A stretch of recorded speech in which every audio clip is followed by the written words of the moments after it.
Okay, well, friends, we've been chatting, but it's great to see you, and I've missed you because I want to explain last week. I want to thank you for so many of you writing into me.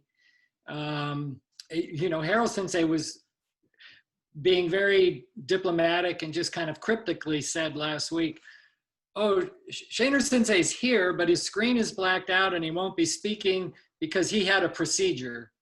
and so people were writing to me, well, what's the procedure? Are you okay? What are you talking about? So I really appreciate your kindness that people reached out. So I'm going to explain. All I had, well, I was under general anesthesia that morning. So that was kind of interesting, but it was just a routine every 5 years, a colonoscopy and an endoscopy. I guess my doctor says when you're my age, this is just something you do every 5 years. So in any event, it was general anesthesia and therefore it was outpatient. So I just come home a couple hours before, but the endoscopy part was they stick like a camera down your throat all the way looking into your stomach. And so my throat was really sore. I couldn't speak very well without a lot of pain. So I just sat back, but while I was sitting back and it was Queen Sensei speaking, I'm going to share with you today, the whole thing today was what came up for me.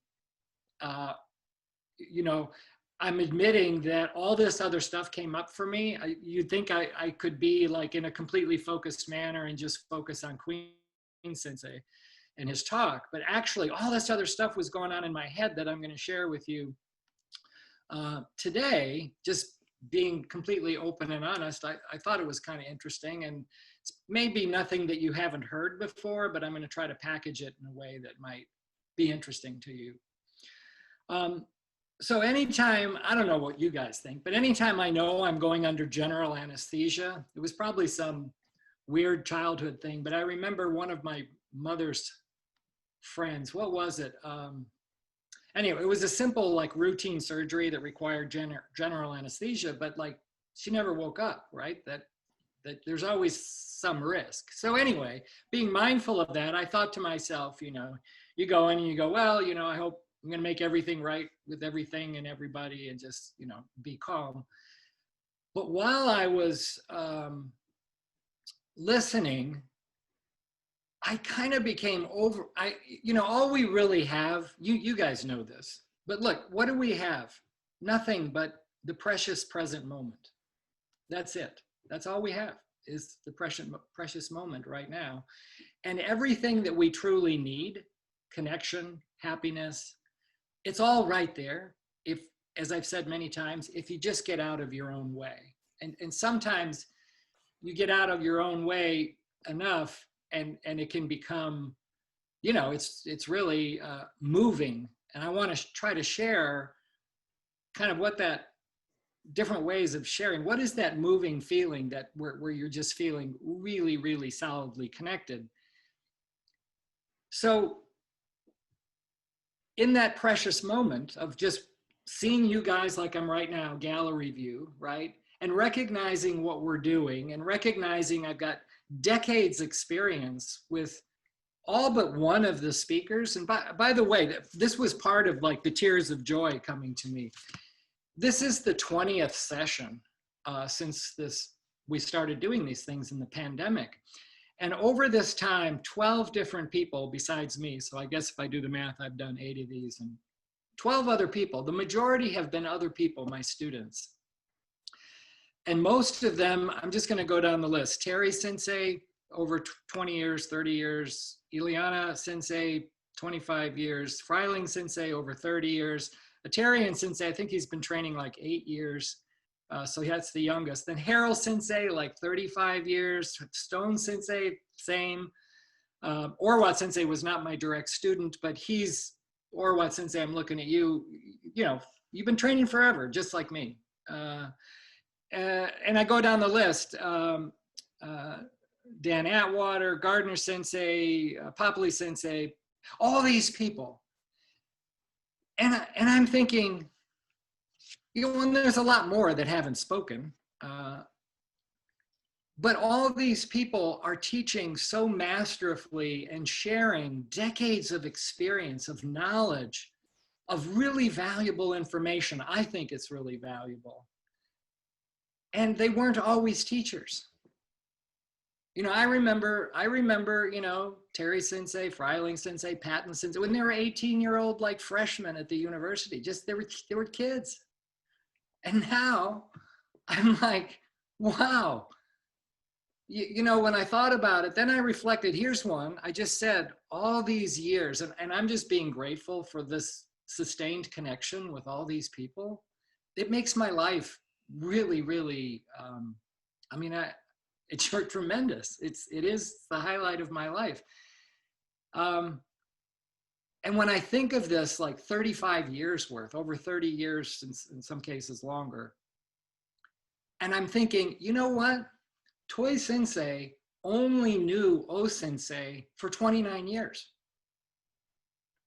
You know, he started, Toi Sensei always told me, I met O Sensei when I was 19. Well, in other cases, he says, well, I met O Sensei, did my letter of introduction in 1940.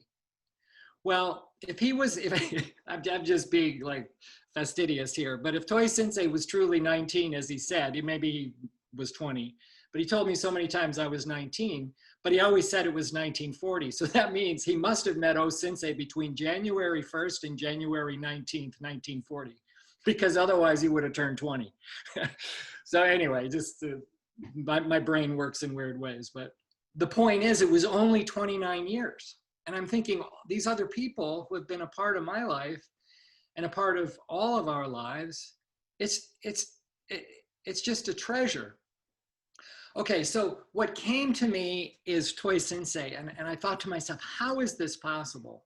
So Nathan, if you would throw up the description of the session, and I'm just going to share with you what I'm going to do and why. Okay, so I've shared with you before the real incredible influence of this book, Sai Konton, when Toi Sensei was just a teenager with pleurisy, sick in bed for a year. And as I've said many times, you know, this book was so important to him, he memorized it. And this is the work of the triple sage, the description of the enlightened Buddhist, the Confucian sage, and the Taoist priest, all combined in one. So I'm going to talk about that a little bit because it sets the context for this title, How to See. And the next section, Nathan, oh, sorry, and then yeah, give me the quotation too. So I explained in that 4-part series, maybe it was part 1, this phrase that Toi Sensei always said, you have to be able to do it, not just say it. Do you remember? So he could memorize Sai Konton, that's saying it, but that's not the same as actually being the triple sage that he felt even when he was sick. Remember I said he would change his posture and his whole outlook on life would shift. Okay, so that's this theme. You have to be able to do it. That is, become the triple sage, not just talk about it. Okay, so just remember that. We'll return to it. Then he meets O Sensei in 1940. O Sensei died in 1969, so that's where I'm getting my 29 years. But Toi Sensei said many times, which I'll explain in today's talk, I did what Sensei did. That is what he was doing, that's what I did, but not what he said. So I'm doing a kind of play on words here between doing it and saying it.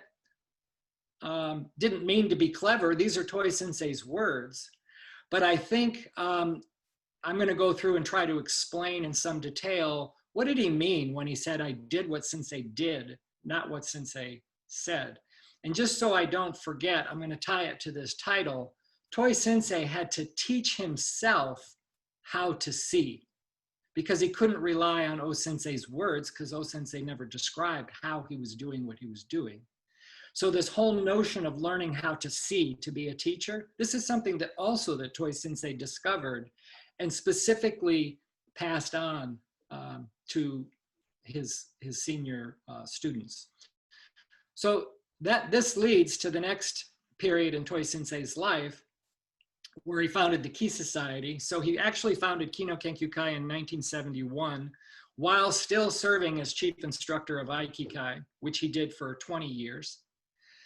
And it wasn't until he formed Shinshin Totsu Aikido in 1974, that's when he resigned as chief instructor of Aikikai. Because what Toi Sensei wanted to do is to teach, that is, to use his own language to teach how to do it. So what I'm saying is, if you learn how to see the way Toi Sensei is teaching us to see, then we can all learn to teach it, not just do it. Okay, if you go back to the regular screen, Nathan, thank you for that. So I'm going to be talking about Toi Sensei and his personal life, so you can get to know him better, and how his thinking progressed. And I'm going to try to do it in such a way that hopefully you'll begin to appreciate, well, I know you already appreciate it, but I'm going to emphasize his whole approach. His whole life was dedicated to this mission, his whole Tenshoku of not just learning how to do it, but learning how to teach it. And that's the gift that we all have. So what this talk is really about is gratitude to Toi Sensei, and to try to celebrate the genius of his real pedagogy, that is understanding the how. He was logical in virtually everything he did, almost as a reaction, a counterbalance to the lack of logic that O Sensei spoke. What he spoke was the language of Omotokyo, Kotodama. I'm not putting that down, but it's well known. No one could understand what he was saying.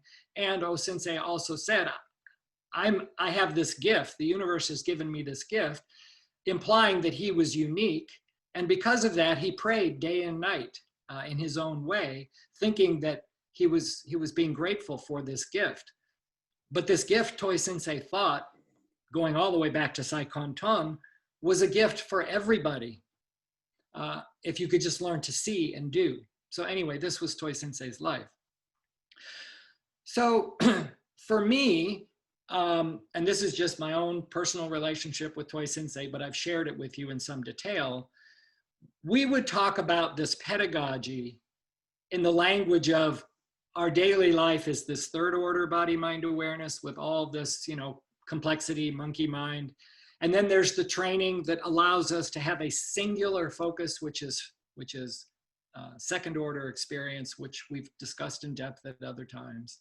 And then of course, first order, where there's no intentionality whatsoever.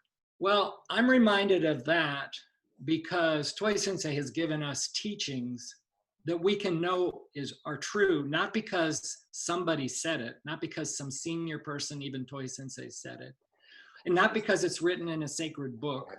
We think, okay, if it's written in this book, then we should all believe it. Toi Sensei was like the historical Buddha, and he said, you should only believe in things that you yourself can empirically verify for yourself. Everything else, the historical Buddha said, are the 10 avyakatas, the 10 unanswered questions. So the Buddha was famous for saying, well, he didn't use this word because it's Greek, but I don't do metaphysics. If I can't experience it, it's one of the 10 unanswered questions. Like what happens to the arahat after they die? Anyway, I'm going down a wormhole here. Okay, to give you a sense of, Toi Sensei spent his life really doing everything he could do to help us gain an insight into how he perceived the world. So to that end, Nathan, I'd like to share with you one of my favorite writings of Toi Sensei, because we talked about it and because it was clear that he was kind of writing in the language and in the style of Saikon Ton, which he did quite a bit. I mean, all his stuff was kind of like Saikon Tonisms, but I'd like you to think about universal mind or first order awareness, whatever you want to think about. But I'd like to go through this and share, this is Toi Sensei you know, when you're in a first order mode, when you're experiencing this deep connection of a universal mind, it's not like you cover it over with language and thoughts. But after the fact, you can reflect on what you've experienced and write about it, which is exactly what Toi Sensei is doing here. So just kind of follow along with me for a second. Vast is the universe and boundless with ki. Well, I've told you before, he starts almost every class with his cosmology. The universe is a limitless circle with a limitless radius. The universe is, you know, infinitely small particles, blah, blah, blah, blah, blah. And everything's always moving and changing. Well, he's starting off right here as he always does. You know what?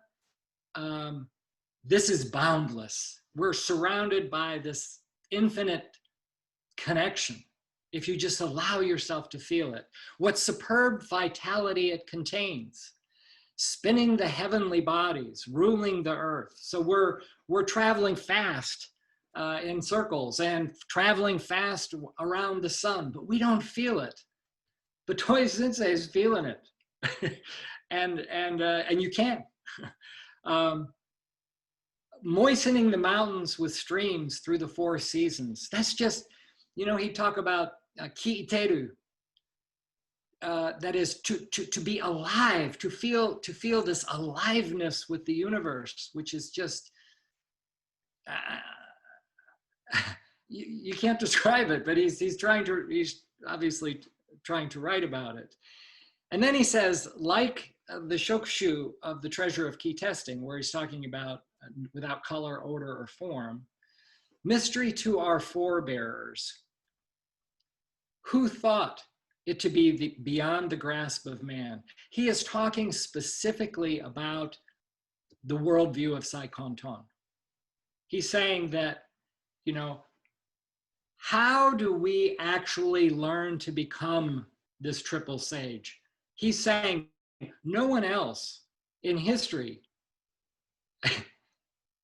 has created a pedagogy that people can experience for themselves. It's that huge.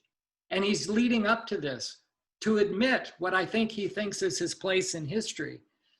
At last the time has come when here and now, which by the way is the only time we have, we can experience the essence of ki with, here's our tools, our minds and bodies. So Toi Sensei talks about this as if we're going to turn our minds and bodies into a laboratory. That's what he's doing. That's the sense in which he's following this notion of modernity. We're going to use our minds and bodies. And by the way, I think it was too low there, but, oh, there it is. So he wrote this at the time of the opening of our new headquarters in 1990. So this was a big deal for Toi Sensei. This is him explaining, you know, when you have a universal mind and you're naturally Banyu Aigo, loving all creation, naturally grateful, this is what it feels like. This is him writing to us and saying, when you're in this mode, feeling this connection, these are the kinds of this vitality, this filling us up, this connection that I just think is beautiful. And then Nathan, I want to share with you 2 paragraphs from another piece of Toi Sensei's writings because it links this directly. So I just talked about using our minds and bodies like a laboratory.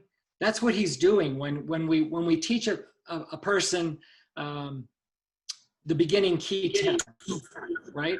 And we want to reduce the variables, just like in a scientific test. How many variables should there be if you're going to have the simple, most elegant form of scientific experiment where you can understand cause and effect? Well, that variable is one thing. And that's why when Toi Sensei teaches a beginner just to experience the unity of mind and body, we're going to go up on our toes and softly down. We're going to imitate the same initial conditions both times. And then one time you're going to think on the top of your head as though you have stress. And the other time you're going to think about keeping one point. And you're going to get a completely different experience. And the only variable is one thing where you thought. And you can begin to tap this idea of understanding your full iceberg. So Toi Sensei says, with respect to science, there's no sense in waiting for science to do it for us. That is, to teach us the way of the universe, because Toi Sensei is saying he's figured it out. Each of us must now take it upon ourselves to understand our true nature and strength. The Chinese classic Sai Kon says, we stand like beggars at the gate, forgetting the infinite power given to us by the universe. Of course, great people through the ages have not ignored the infinite power offered them. Persons such as the Buddha and many others less famous have been able to unify their minds and bodies to realize their true nature and strength. But the average person sees such people as a world apart from themselves. People think of them as having been touched by a magic wand and fail to recognize that the power of a Buddha, a Christian saint, or even a great business or political leader is available to us all. That's in complete, that's the opposite of what O Sensei said. Instead of shrinking from this potential, we should be thankful for it. Gratitude. All you have is the present moment. And if you have it, gratitude is a natural causal result. We should strive to manifest it and help others to do the same. Next paragraph. This is the paragraph that follows directly, by the way. So this is in succession. I shared this with you once before, but not in print. I regard my 4 basic principles to unify mind and body as having been given to me by the universe to spread the way of the universe. Friends, what he's talking about here is his hope. 17 years old, pleurisy, in bed, memorizing Sai Kon Ton, wanting to become that triple sage. Dedicating his life, his Tenshoku. If I can do it, I want to not just do it and be selfish. That's not the way. I would like to create a path for everyone to follow that's clear, and it's not because he said it or it's written in a book, but it's because people can feel this for themselves. And that's what he feels he's been able to share with the world. That's his gift to us. There have been many who have grasped unification of mind and body. Very few, however, could teach it. That's what he wanted. That was his Tenshoku. Fewer still could teach how to teach it. So creating a group of teachers, that's why I was overcome on the call last week, just thinking about my students who've become really wonderful, inspirational teachers. But in their own daily life, the quality of their life for decades is completely different. There's so many of my students like myself where I can't imagine my life without this whole process that Toi Sensei has gifted to us. So Toi Sensei says, I ask each person who learns this to pass on their knowledge, that's Setsudo, onto others, so that the chain of understanding will remain unbroken. So I was having this thought, I'm just one of Toi Sensei's teachers, or excuse me, students. And I was thinking, last week, if I didn't wake up from my general anesthesia, I was thinking, no problem. Everyone's already doing so great. Everyone understands the principles, I think, well enough. Toi Sensei would talk about, what's the rank above Okuden? That's the highest rank. But Toi Sensei would teach a few of us, there's a higher rank than Okuden. Okuden is just a man-made rank. In fact, Oku it's even a sumo tori term for, like grand champion, the highest Oku. But Toi Sensei said what's the highest is when nature becomes your teacher. This is called kaiden. So when nature becomes your teacher, well, nature is going to be here when all of us are gone. And as long as people understand how to read nature as evidence of these principles, then this teaching will not be lost. It will remain unbroken. Anyway, Nathan, if we could go back then. So if I take you back real quickly then to Saigon Ton, in terms of these three stages that I outlined for you. So that was Toi Sensei's the beginning. And the characteristics of the triple sage, by the way, I think 2 weeks ago or whenever it was, I was teaching on trust. And I said, you know, also in Saigon Ton, Toi Sensei developed these 10 characteristics of living a life with ki, or character development. But they're all logical and they all follow from number one, Uchudu Eisei, universal mind. If you have a universal mind, then naturally, Hongaku Shiso, you understand your originally enlightened character. So that's love all creation, Banyu Aigo.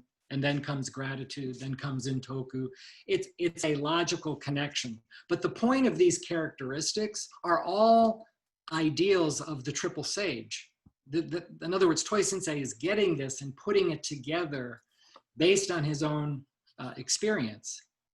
But with Saigon Ton, remember, he said, I'm going to dedicate myself to understanding how. And I've given you some talks about how that happened through the military and his experiences in China, and then back after the war in 46.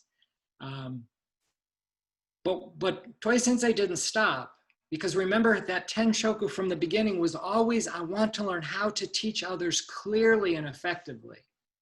And what a gift that the universe gave him by sending him in 1953 away from Japan to Hawaii and then to the mainland, because that was only going to allow, he probably didn't see it then, but that means the universe is going to help you. He's going to, the universe is going to give you an opportunity to learn how to teach everybody, which was his goal. Regardless of culture, regardless of religion, gender, ethnicity, doesn't matter. If you're a human being, Toi Sensei wants to be able to share these principles with you, which is what he did. Okay, so now I'd like to transition to that period with O Sensei for just a minute. I want you to put yourself in Toi Sensei's place. He didn't talk about this much publicly, but sometimes he did, so I'm not sharing any private thing. But I want to, look, it only took 6 months. So Toi Sensei was studying with O Sensei for only 6 months. And in the beginning, he describes, you know, Kokyu Dosa was a big thing. O Sensei did that all the time. And in the beginning, you know, O Sensei always said, hold tight, hold tight. So Toi Sensei would hold with all his might. And even as a 19-year-old, he was a Nidan in judo, right? He wasn't weak. You've seen Toi Sensei's arms, and he's really strong. But of course, we know if you hold tight, that's not going to do anything. Well, it was only 6 months into his training with O Sensei where he had one of these 3-day misogi sessions at each kukai, which completely drains you. I mean, you're absolutely dead. But what that means is he missed 3 days of training with O Sensei. And when Toi Sensei came back to the dojo, being absolutely exhausted, he's talked about this many times, by the way, he could hold. He was too tired to hold with strength. So he just held with ki, because that's what he had. And no one could move him. And he recognized only 6 months into it, whoa,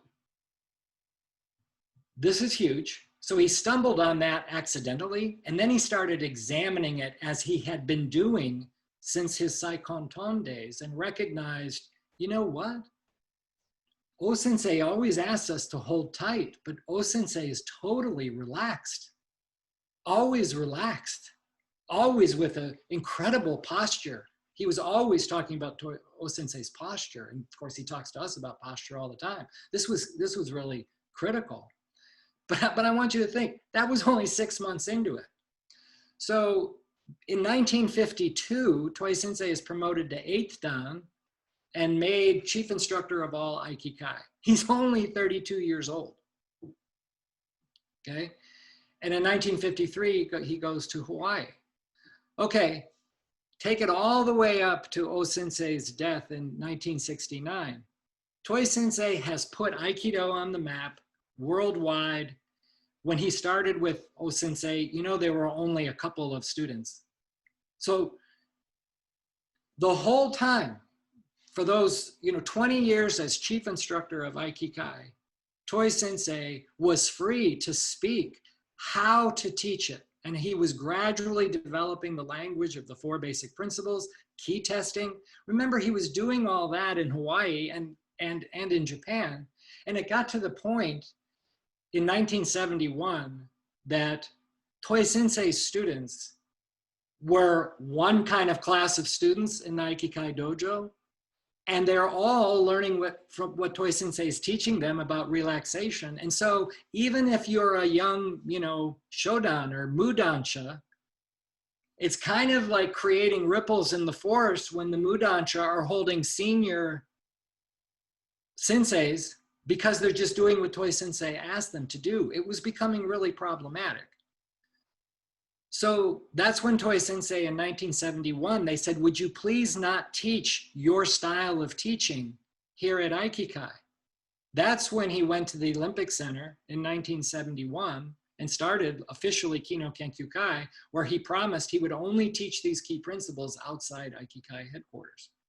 But what I want you to think about is, can you imagine how heartbreaking that was to him? For 20 years, he's the chief instructor. And because he's not explaining, that nobody understood O-sensei explaining about the Kotodama, and I've got a purple smoke in my stomach and a golden aura around me.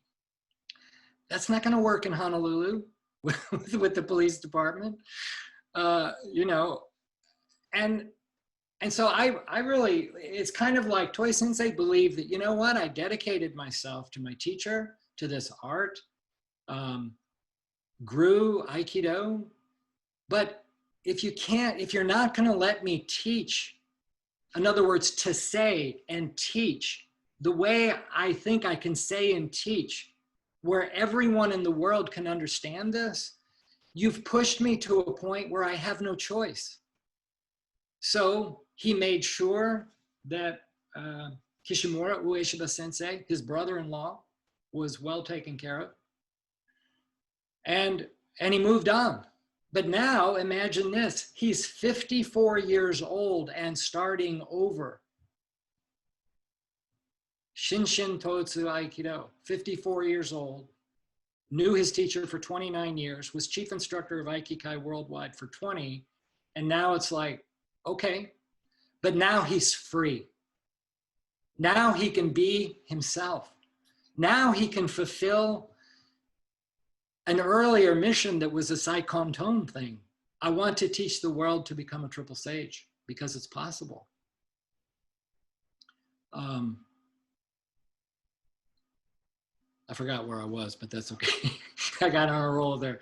I'm looking at the clock. Okay, so, I did get ahead of myself. So he starts out and he thinks, okay, he's the logical guy.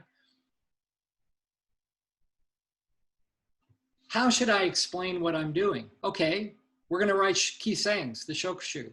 All right, the first one's going to be really important.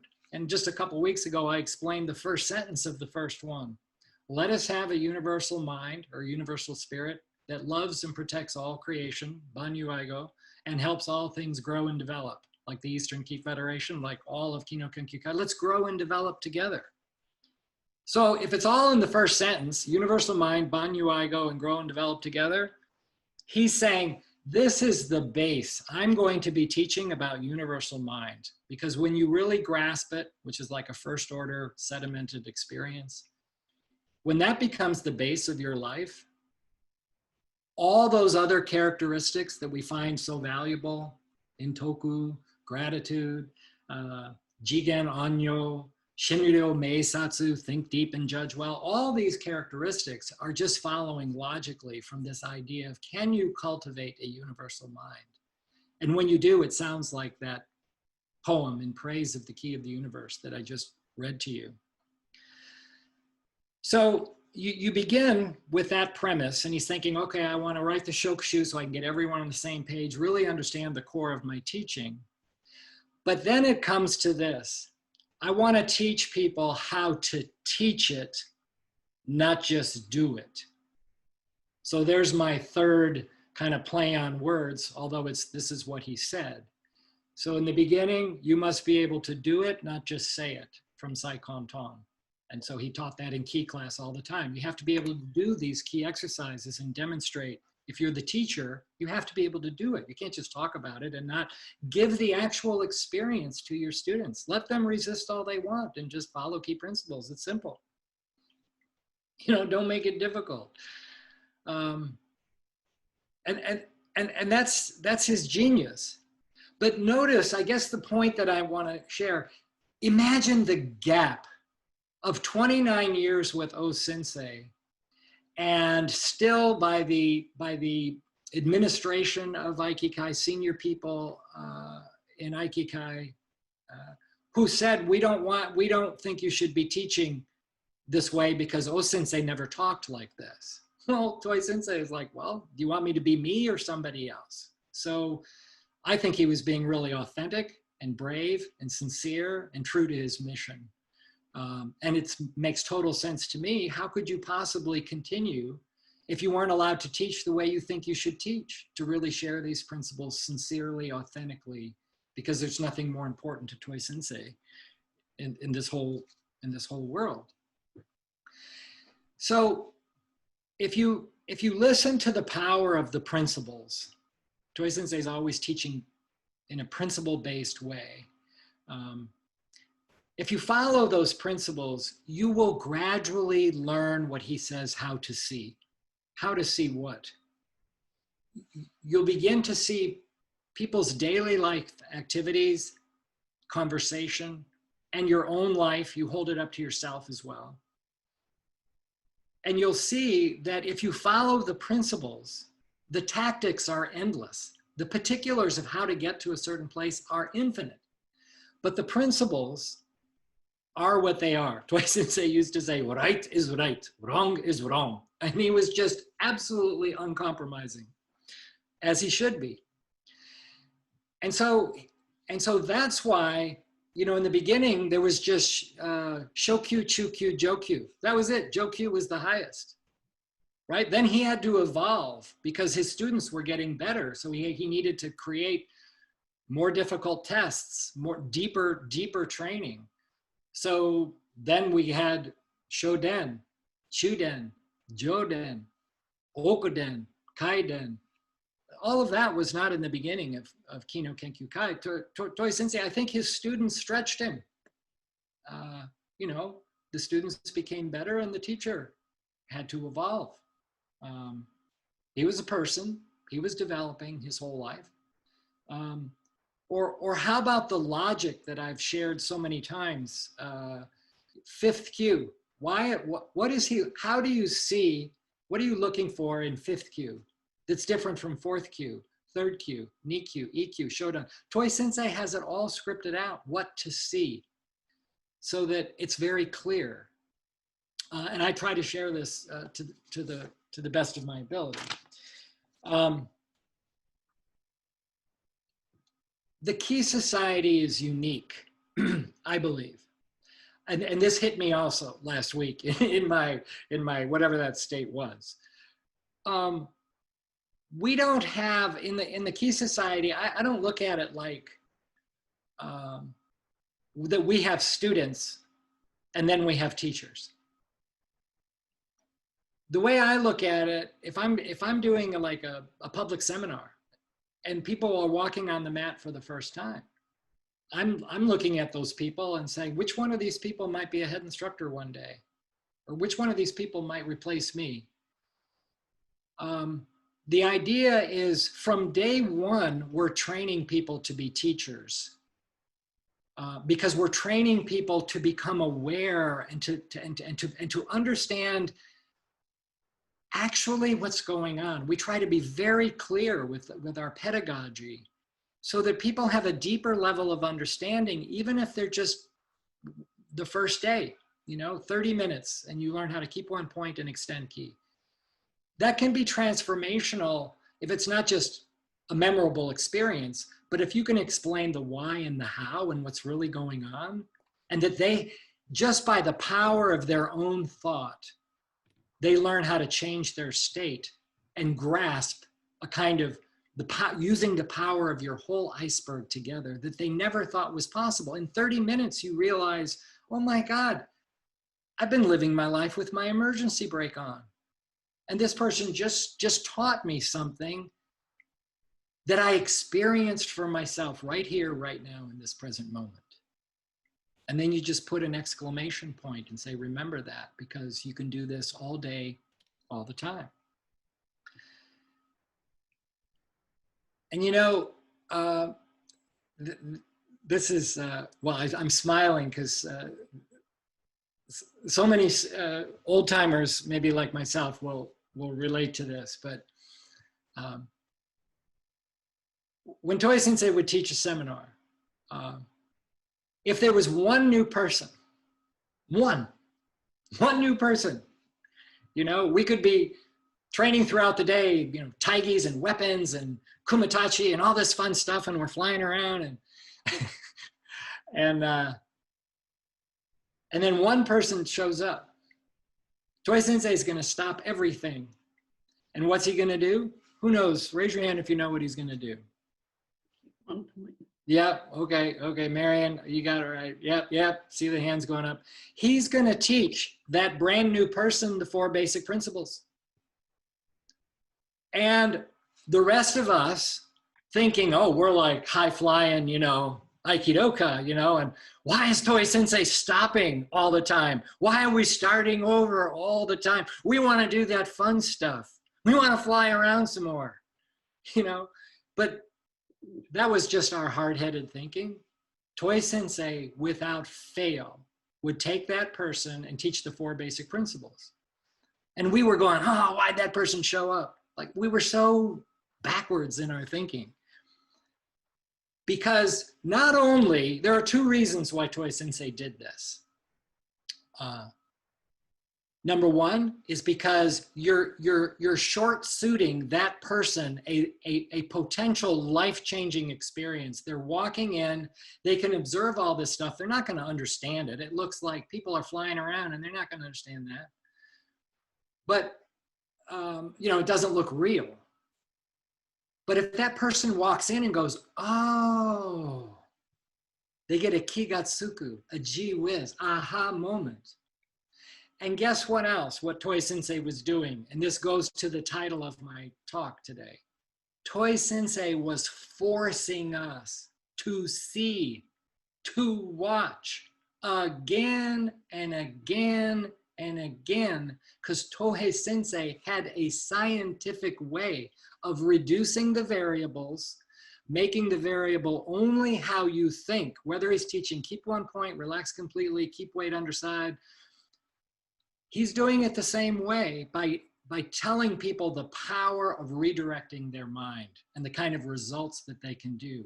All of us were having busy in our own heads, oh, we want to do this flying around stuff. But Toi Sensei forced us, and he used to scold us, and he'd say, Otsuka Sensei was actually really the enforcer of this. But if we were doing anything where our attention was somewhere else while Toi Sensei was teaching, you did not want to be called out in his class, because he would say, learn by watching. Again, learn by watching. He would get frustrated. He would tell us like this with emotion, because he's basically saying, do you think I'm doing this for my own entertainment? I am transmitting the Dharma. And you can't pay attention because you think you know this stuff? Learn by watching. Because if you can kind of master teaching the 4 basic principles, and by that I mean learn how to do it multiple different ways depending on who your audience is, that's what this is about, because that's the gift of learning how to teach it, not just do it. Because if you learn how to do it and it ends there, you could think, well, that's kind of selfish. So someone just gave you a life-changing thing that can change your life at any moment you choose if you just give in to the power of what you've been taught. So Toi Sensei, he knew this was his Tenshoku. He knew that he had discovered things. You know, I was going to share with you, I'm looking at the clock. You know me, it's like the man cannot stop talking. The first sentence in Setsudo, selfish people have never understood and traveled the way of the universe. And then it says, in the past. The in the past is not actually in the Japanese. But that was there because Toi Sensei was always saying this again and again and again. Because the past, he was referring to Saikon Ton, meaning all of the past, all of like spiritual traditions in the past. He's basically saying, what is the selfish person that he's referring to? It has a name. It's called, in Chinese, Xiaojian. Xiaojian. Xiao is the character for small, and Jian, person, a small person. Confucius in the Analects used this phrase all the time because a small person was contrasted with the sage, or a junsu, remember, a gentleman turning to become a shensu, a sage. So when Toi Sensei says selfish people in Setsudo, he's saying, you don't want to be a Xiaojian, someone who doesn't understand the universal mind. The Xiaojian is like the, what's the opposite of, if the triple sage is the protagonist of Saikon Ton, the Xiaojian is like the inverse, the one you don't want, the opposite. And so a couple of final points. I remember when Shinichi Sensei was still in college, and I think it was like around, man, was it? Well, it was when I was living with Toi Sensei in the summers, 91, 92, doing kyatsu and pulling weeds.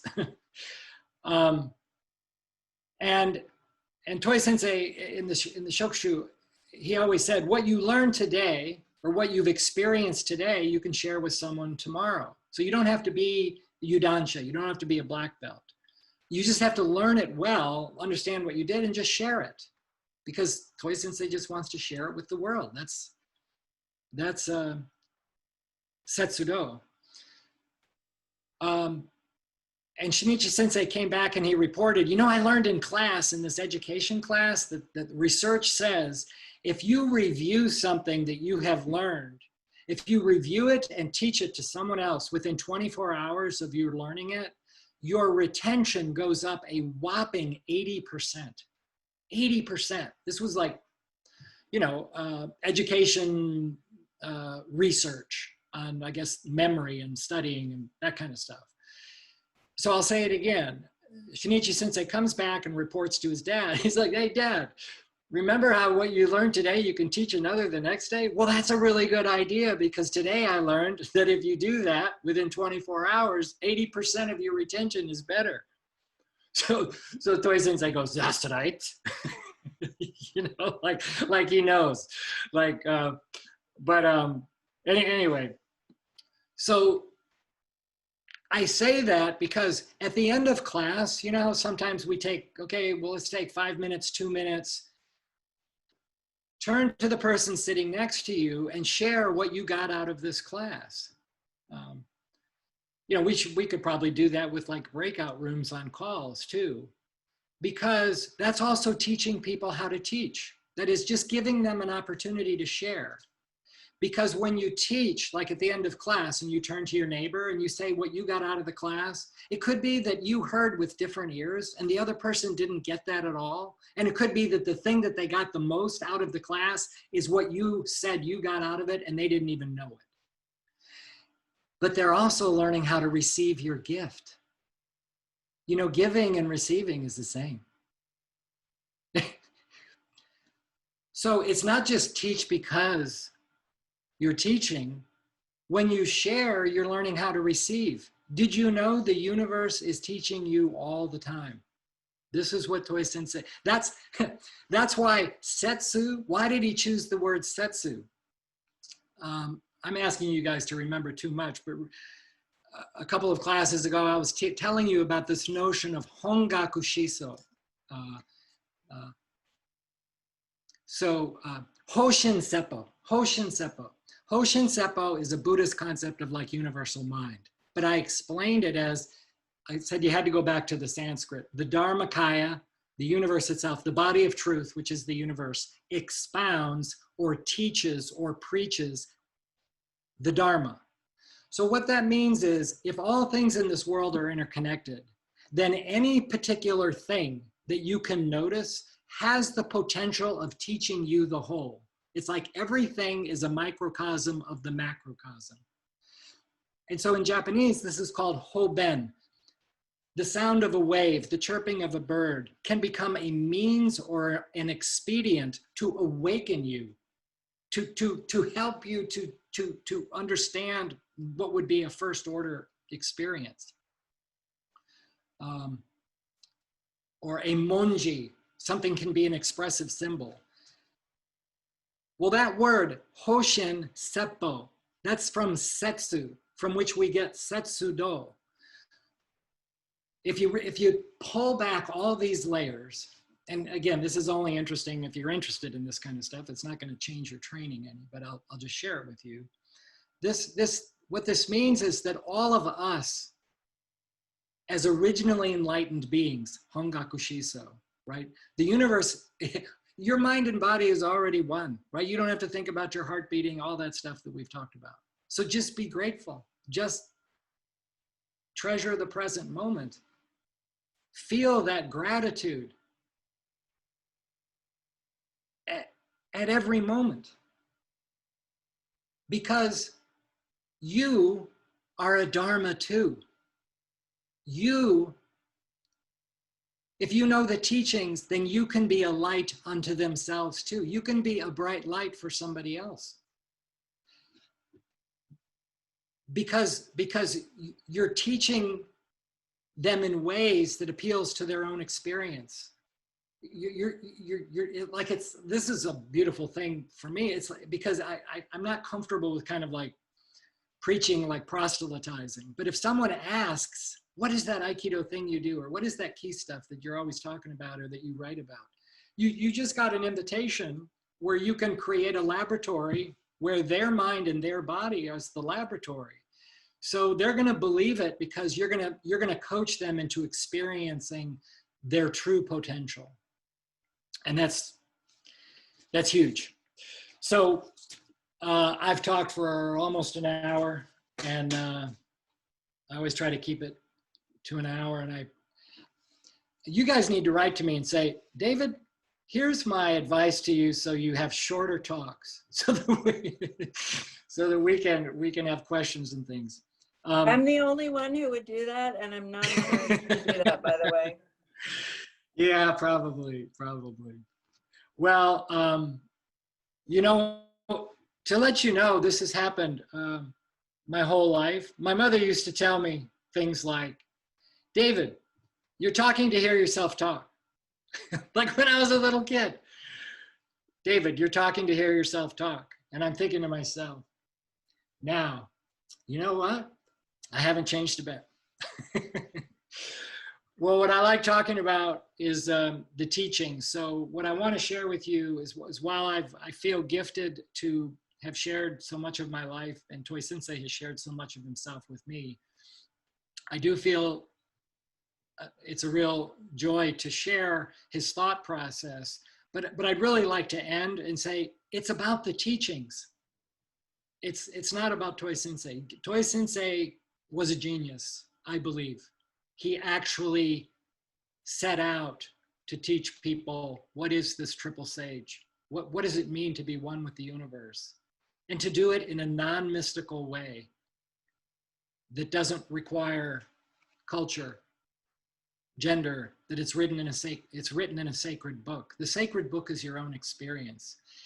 And Toi Sensei used to say, I'm not interested in millions of students.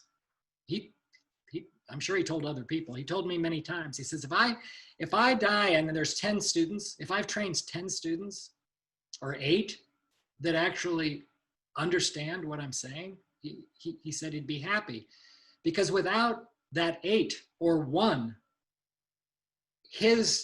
what I think is his gift his genius, this pedagogy to help people to understand this process, it could be lost. And Toi Sensei was very cognizant of that. So he said, I'm not into masses. He didn't like being videoed. He wasn't into high tech. He was like really traditional. And I'm reminded to just, continue to be strict, teach strict, because it's not about being lenient. It's about getting it. It's about understanding what is the essence of Toi Sensei's teaching. So, Nathan, what do I do? Just be quiet and say thank you. What do we do? It's 6:01.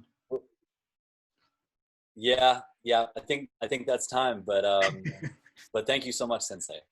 I don't think anyone would have it any other way. Well, please write to me. I'm really grateful that you wrote this week, and you were concerned when Hiro Sensei said I had a procedure. I was like, oh, what happened? So anyway, I'm fine. I'm feeling great. And last week's call with Queen Sensei was really amazing on a lot of different levels. And I just wanted to share that with you because I could. And if there are things that you want to hear about or would like to discuss rather than just hearing me, I'm really grateful when you guys write to me, and I really appreciate that. So thank you. And for those of you in many different time zones, I'm really grateful. And for those of you in the Netherlands and Germany who it's now past midnight, technically, it's past midnight, and I'm really, really touched by your being here. And Matthew Atarian, he's moving his apartment right now. So he's our friend in Japan who's normally on the call is changing apartments. So I'm giving you a heads up, and and that's why his internet connection was not there. So anyway, enough of my babbling. Thank you, everyone. It's a joy. I'll see you next week, and continue to train. Don't forget to breathe, meditation every day. I love you. I love you very much. Thanks, Sensei. Bye.